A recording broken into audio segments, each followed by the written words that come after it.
Hi! Andito na naman kami sa isang part ng South Africa. Cape Town is somewhere there. Ibang kontinente po ito. And we're going to ask this question and answer it. Bakit ba kailangang ikasal? Oo. Okay? Importante yan. Siyempre, ito yung magko-cover ng wedding ng anak namin. Our only son, Jonathan, and our daughter-in-law, Beatrice. Right? So, Dante, Cynthia. sasagutin natin yan pagkatapos ng ating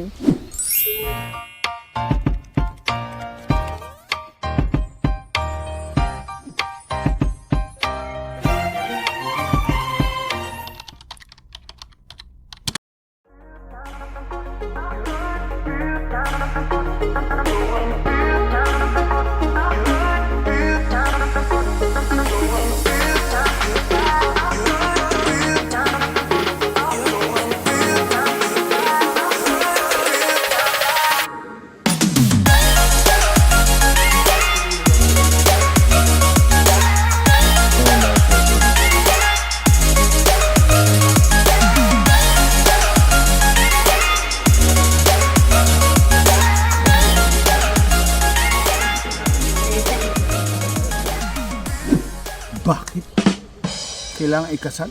Can you imagine? Oh. Anak natin, kinasal. Oo nga kung gusto niyo pa mag-back out, edi mag-back out. Pero wala na Alam niyo, importante, malaman natin ang biblical background ng marriage. Ang unang incident or where wedding was held was at the Garden of Eden. It was the Father God who initiated it. Right? That is why they have their wedding in a garden too, ha? Oo nga Gusto nilang maging biblical. Okay. At saka nakakatuwa dyan, the Lord Jesus Christ Himself attended the wedding in Cana. Cana. So, meaning, God wants wedding to be held for the man and woman to be united and become one flesh. And Jesus Christ, nakalagay, attended to be a witness. So, pagka ikaw, parang ayaw mo magpakasal, bakit? Ano ba ang programa mo? Oo, ang programa ng Panginoon maganda Tapos ikaw, yung programa mo. Sabi ng John 10:10, ang gusto ng kaway, wasakin ang buhay mo, sirain ka, patayin ka. Pag nagsama kayo nang hindi kayo kasal, wala kang blessing ng Panginoon. That's right. So, importante, sabi ng Lord, I give life and give it more abundantly. Dito ka na lang sa utos ng Panginoon. Magpakasal ka, may blessing. At tapos, masagana, mapayapa, at maraming pera na buhay. Pagpapalain ka ng Panginoon. If you honor the Lord in your relationship, you wait until marriage. And then once you are married, then you do whatever you want to do. Because you first honored the Lord will do His part to bless you. At saka syempre, pag magpapakasal ka, una, kailangan mo yan for legalities On the other side, no? You want everything to be legalized. So yung government will sanction it, no? Tapos yung mga tao, they know, no? Hindi ka pagkakamalan na, ito wala pa tong asawa, pwede pa tong kumaliwa o kumanan, no? So, pagka married ka, you know that you belong to someone and let no man put asunder. Hindi pwedeng agawin ng iba kasi yun na nga, they're committed to each other. And secondly, pagka nagkaroon sila ng anak, legal din, no? Yung mga anak, hindi sila illegitimate. So, meron talaga silang family unit na alam nila, legal kami. Yan, no? So, that's the other side of getting married. Pero ang pinakamahalaga sa lahat ay yung talagang sinusunod mo kung ano yung gusto ng Lord. And that is being together, being married as one. Yun. Blessed na blessed kayo pagka nagpakasal. Kasi Proverbs 18:22, He who finds a wife finds what is good, and receives favor from the Lord. So, ayusin nyo na lang ang pagsasama nyo. Kasi galing kay Lord yan. So, you have to enter into a covenant. Actually, marriage just a contract. piece of contract, a piece of paper. It's a covenant that you have to keep it for life.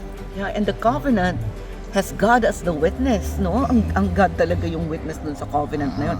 Parang pag na-break mo yung covenant na yun, you also break the covenant with God. Like in Malachi, di ba? Sabi ng Lord, you have broken faith with your wife, the wife of your youth, no? There's one more. Hebrews 13 verse 4. Marriage should be honored by all, and marriage bed kept pure. For God will judge both the sexually immoral and the adulterer. Meaning, ipaglaban mo ang iyong pagsasama, huwag mo hayaan na matukso ang iyong kabiyak o ikaw mismo. Sa kabilang bahay pa. Sa kabilang bahay, huwag. Ipaglaban mo. Kasi in the first place, pag mahal mo si Lord, madali na lang mahalin ang isa't isa. Kahit na anong mangyari, may problema ka, talagang si Lord, pag tumawag kayo together, when you pray together, God will come to your rescue. Yeah. And He's there to keep your relationship for life. So magpakasal na. Ang hindi pa nagpapakasal, para may blessing kayo from the Lord. Maganda yung sinabi mo, marriage should be honored by all. That means, lahat ng extra parties, aside from the couple, dapat i-honor din nila yung marriage ng dalawa, di ba? Like, halimbawa, may parents na gustong makialam sa kanila, hindi pwede yun. Kasi they have to honor the couple's marriage, na sila muna yon. And then, pagka may babae o may lalaki na may gusto pa dun sa either one of the spouses, wala na kayo, hindi kayo pwede kasi they should be honored, no? The marriage should be honored. Right? So much so for that. Yeah.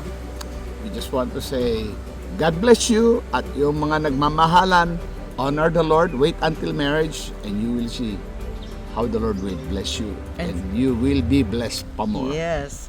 And God those of bless you who you. decided Bye-bye. to get married, like our son and our daughter-in-law, wow, everything will follow. You know, blessings will follow you. God bless you. See you next in our next video episode. Bye.